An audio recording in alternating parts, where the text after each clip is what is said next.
सबकी सोच एक जैसी। एक बार राजा अकबर अपने दरबार में किसी खास विषय पर चर्चा कर रहे थे। उस विषय पर उन्होंने राज दरबार में मौजूद सभी लोगों से उनकी राय मांगी। ऐसे में दरबार में उपस्थित सभी मंत्रीगणों ने अपनी अपनी बुद्धि के हिसाब से जवाब दिया। राजा यह देखकर बहुत हैरान हुए कि सभी का जवाब एक दूसरे से बिल्कुल अलग था। इस पर राजा अकबर ने बीरबल से ऐसा होने के पीछे की वजह पूछी और सवाल किया, आखिर सबकी सोच एक जैसी क्यों नहीं होती? राजा के सवाल पर बीरबल मुस्कुराया और कहा, महाराज, बेशक लोगों की सोच एक दूसरे से कई मामलों में अलग होती है, मगर कुछ खास विषयों पर सबकी सोच एक जैसी ही होती है। बीरबल की इस बात के साथ दरबार की कार्यवाही समाप्त होती है और सभी अपना अपना काम करने के लिए चले जाते हैं। उसी शाम राजा अकबर बीरबल के साथ अपने बाग में टहलने जाते हैं। तब वो दोबारा वही सवाल दोहराते हैं, बीरबल, मैंने तुमसे पूछा था कि सबकी सोच एक जैसी क्यों नहीं होती?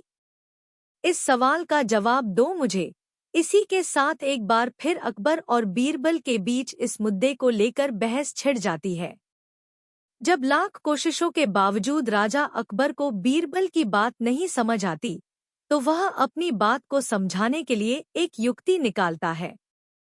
बीरबल कहता है, महाराज, मैं आपको साबित कर दूंगा कि कुछ मामलों में सबकी सोच एक जैसी ही होती है। बस आप एक फरमान जारी कर दीजिए। फरमान यह होगा कि आने वाली अमावस्या की रात को सभी अपने अपने घर से एक लोटा दूध लाकर आपके बाग में बने सूखे कुएं में डालेंगे और इस फरमान को न मानने वाले को सख्त से सख्त सजा दी जाएगी।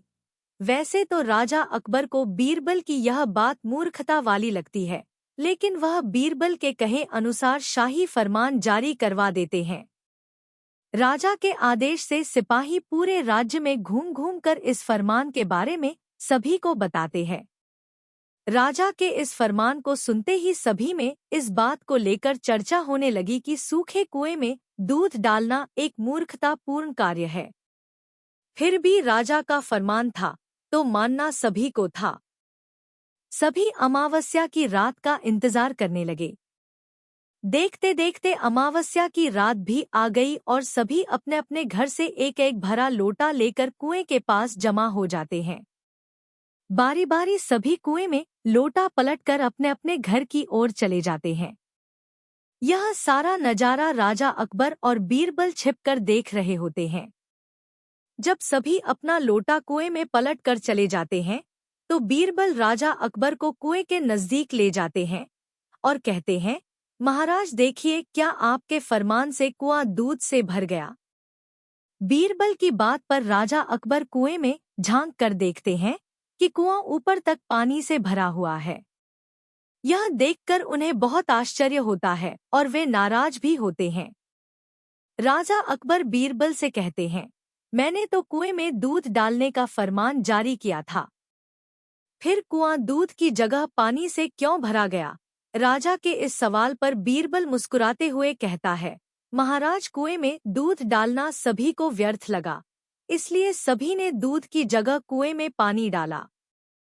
उन सभी ने यह भी सोचा कि अमावस्या की रात घना अंधेरा होता है। अब इतने अंधेरे में सभी को सिर्फ लोटा ही दिखेगा, न कि लोटे में दूध है या पानी। बीरबल बोला, महाराज, इस बात से स्पष्ट होता है कि कुछ मामलों में सभी की सोच एक जैसी होती है। अब राजा अकबर को बीरबल की बात अच्छे से समझ आ गई थी। कहानी से सीख। इस कहानी से यही सीख मिलती है कि एक जैसी व्यक्तिगत स्थिति होने पर सभी की सोच एक जैसी हो जाती है।